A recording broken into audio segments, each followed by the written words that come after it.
Okay, we bought a camper. As my wife and I like to remodel things, we got a 2007 Snow River truck camper.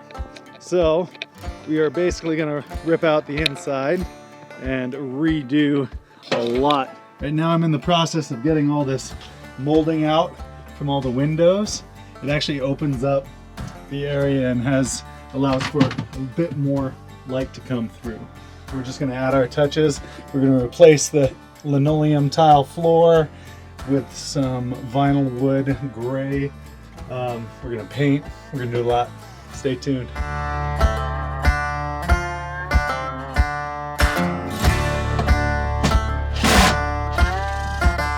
Taking the hinges out, so that way when we paint the covered doors, they'll be nice and clean. DeWalt is not a sponsor, unfortunately. But DeWalt, if you want to be, we're totally open to applications.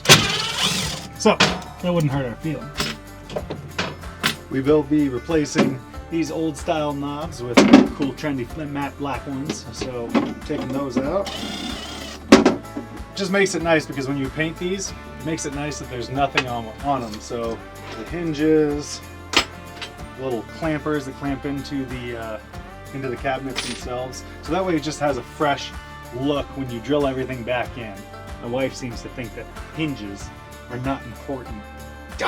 Placing these little knobs on the drawers as well. What the heck? So this whole truck camping world with a big camper is kind of new to us. Had an F-150 with an overland camping unit on it that my wife and son and I loved a lot.